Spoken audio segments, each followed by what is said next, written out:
If oral traditions are the norm, why are the dates of written documents important? Couldn't the stories have been known among the people already? When Mike and others use the dates of written documents, the conclusion appears to be the biblical text comes after.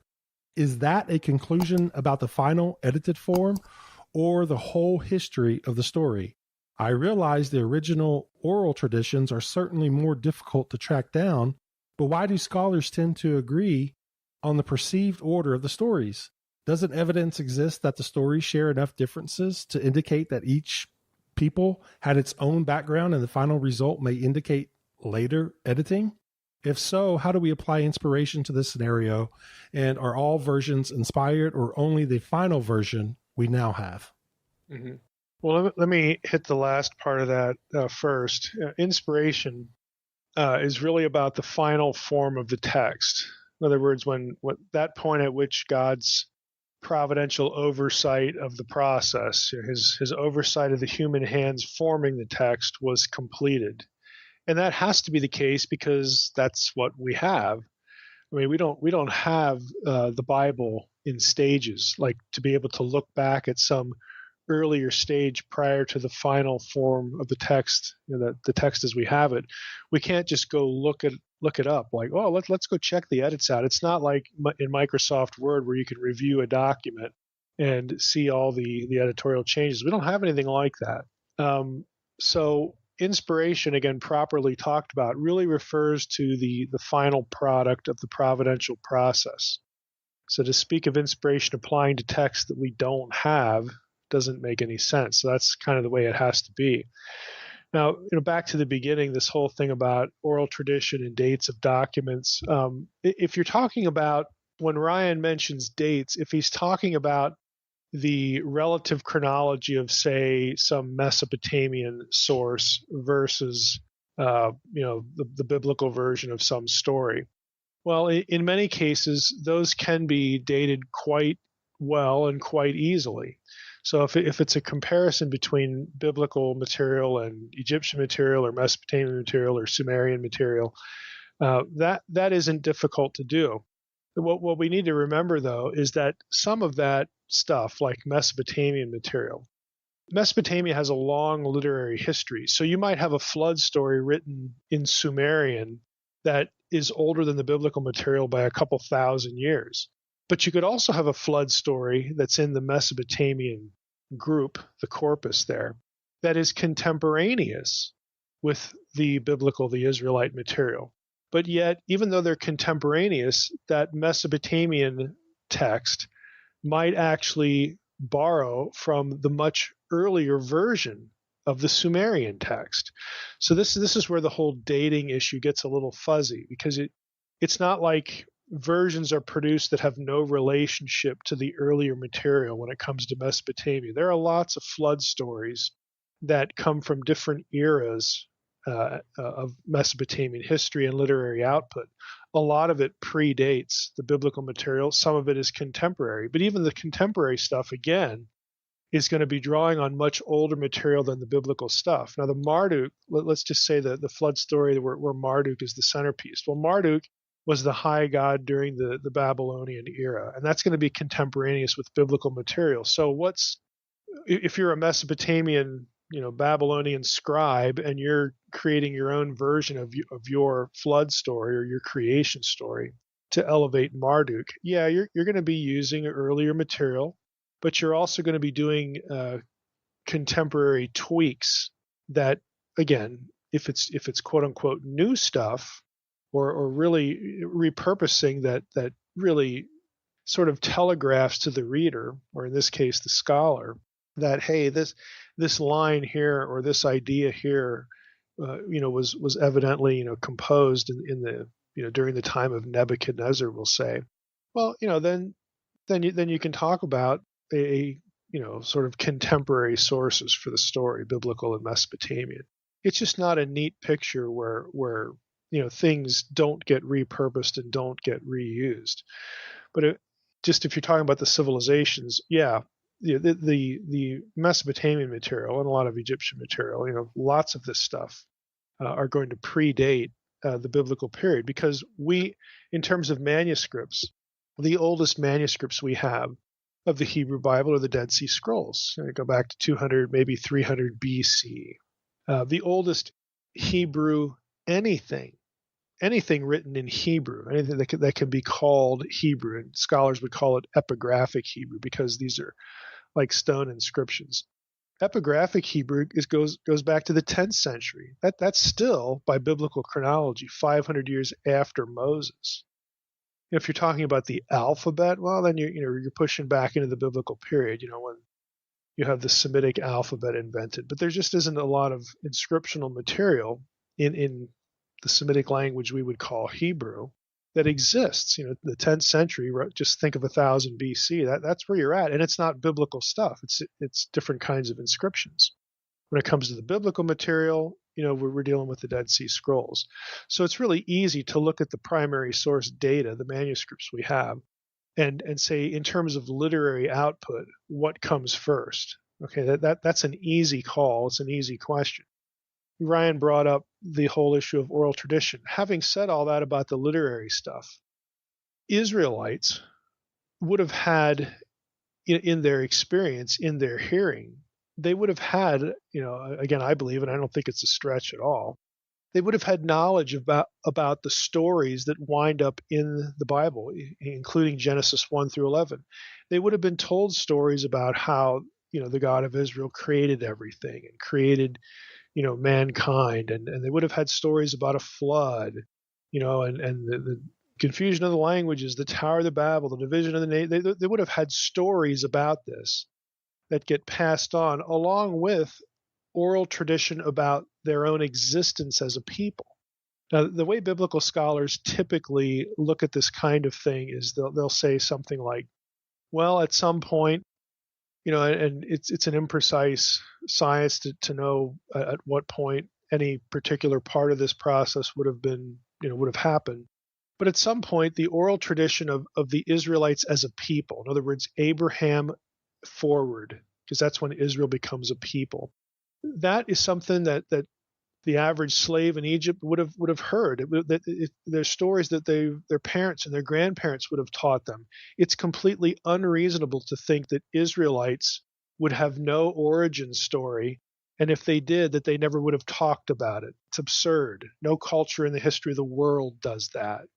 So that they're going to be talking about where they came from as a people and who their ancestors were and what their ancestors did. You're going to get stories about Abraham, Isaac, and Jacob, and encountering God and covenants and all this sort of thing. They're going to have that knowledge, but it's not going to be codified. It's not going to be written down until much later.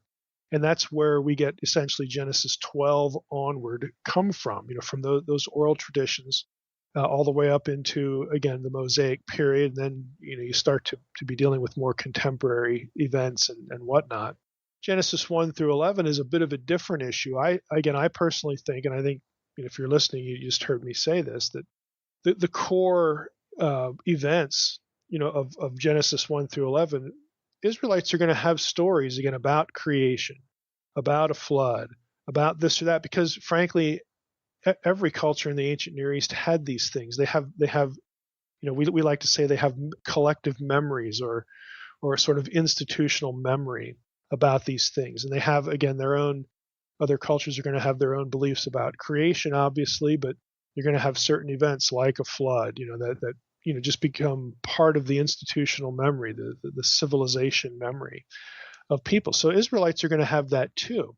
When it comes down to writing about that stuff, again, there's a lot in Genesis 1 through 11 that specifically responds to theologically, not only the theological religious claims and beliefs of Babylonians and other Mesopotamians and Egyptians for that matter, and you even get some stuff thrown in there that targets Canaanites, the wider beliefs in Canaan.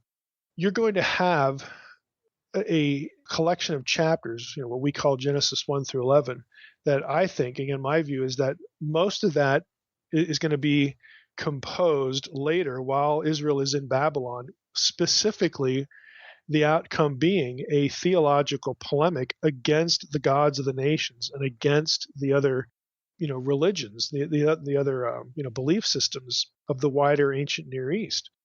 To do that, we're not just talking about, oh, they all had similar stories and then Israel gets to sort of write their own. In Genesis 1 to 11, you have specific connections in, again, the Hebrew text of Genesis 1 through 11 into literary stuff, into the actual documents of Mesopotamia and Egypt. There are specific connection points, specific things that scribes, are trying to draw attention to and critique or attack or, again, respond to in some way.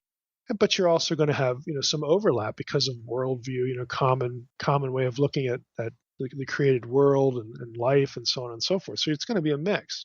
But the point is, Genesis 1 through 11 has some really specific literary connections. And to do that, you got to have the literature. And the only place you're going to have that, again, is you're going to be living in a place where the literature is. And it's very logical that, again, during the exile, you're going to have these texts available to you as a scribe, someone who could read the material and interact with it, as opposed to, Moses didn't drag around a portable library of clay tablets, through the desert. He didn't do that. Now you could say, well, is it conceivable that, in Egypt they would have had, some of this stuff? Sure, some of it. Sure, I think it's conceivable that they might have had exposure to, maybe the epics of Mesopotamia. We don't really know that. There's not necessarily a lot of evidence for that. There is evidence that they could, that the Egyptian scribes, and you would assume if you were Egyptian royalty, again like Moses was, brought up in Pharaoh's household, that you could read some Akkadian because you want to be able to do that for international correspondence. You don't want to get duped, that kind of thing. So there could have been limited exposure to that sort of thing. So it's not completely off the table that someone like Moses might have been able to work in Akkadian, sure. But again, for what we're talking about goes beyond that. There are very specific things in Genesis 1 through 11 that, since you have somebody sitting on this side of everything and has access to these languages and these texts, can look at the whole mass and say, okay, this writer is targeting this because he lifts this line or this phrase or uses this word. He brings a Sumerian word or something into the Hebrew language here. He borrows it again to for the purpose of telling the story, to get that detail right, or whatever the reason was. There are just things like that in Genesis 1 to 11 that have a heavy component from this other material. And so that's why scholars tend to look at Genesis 1 through 11 a little differently than they look at Genesis 12 from beyond. The whole point of the larger question is, do we believe that God was capable of picking people, many of whose names we will never know, of assembling this thing we call the Bible, the Torah in this case, or even the book of Genesis, whatever? Is God capable of equipping people for this task, providentially having them do this task, putting together through a combination of sources, polemic, and oral tradition, this thing we call the Torah? Is God capable of doing that or not? Again, this is why I always say we need to let the Bible be what it is. It is a useless, counterproductive, and honestly, it makes the doctrine of inspiration vulnerable if we look at the Bible as the product of a cosmic mind dump or a paranormal event, because that is not what is reflected in the text itself. If we believe that the text is inspired, we look at the text. How was the text put together? Why do we need named authors? We don't. We need a God who is capable. We need a high view of providence. We need, again, some very simple, coherent theological ideas like this. Again, that all extend from theism, God's existence and his ability to get something done, to prompt people to do things. That's what we need. That's what Scripture is. So back to the original, the point where the question began, what about dates and all this stuff? Well, sometimes we can get a relative chronology, where that looks like odds are things happen in this order. Sometimes you can do that. Sometimes you can do it with a high level of certainty. Other times, you can't. And to be honest with you, at the end of the day, does it really matter? Well, in most cases, it really doesn't matter. And my preference is, when you in graduate school, have all these different fields of criticism. Source criticism, again, trying to chop scripture up into the original source documents. Well, the fact of the matter is, those documents that scholars create are guesses, they're speculations. Same thing for historical criticism. Well, what were the historical circumstances that led to all the pieces and led to the composition of the pieces? What was going on? Where did this idea come from? What's the history of this idea? There's speculation. What's not speculation is the thing that's sitting in front of you on the table, okay, or the manuscripts or whatever. We have manuscripts. Think of them as artifacts. They are things that exist in real time that can be looked at and handled and read and translated and so on and so forth. So my preference was always, I don't really care about spending my life on speculating how this thing in front of me came to being. Came into being, how it was put together. I don't really care. I know something happened in a combination of all these things. What I care about is, now that I have it, now that I have this thing called, the Bible, called, the Tanakh, or whatever it is, whatever portion or the whole, now that I have that in front of me, what does it mean? Okay, what does it say? What were the writers who put this thing together? What were they trying to communicate? I want to study the text as artifact, if you will, the final form of the text, because I believe that, again, God was responsible ultimately for putting this thing together. It wasn't a cosmic mind dump. He used lots of people to produce this thing. They come from a specific culture, specific time periods. There are things going on there. They may leave clues to chronology like that. They may not. But all I know is I have this thing in front of me now. So let's try the best that we can to read it as an ancient person would have been thinking, because an ancient person is the one who produced the thing, or the ones who produced the thing.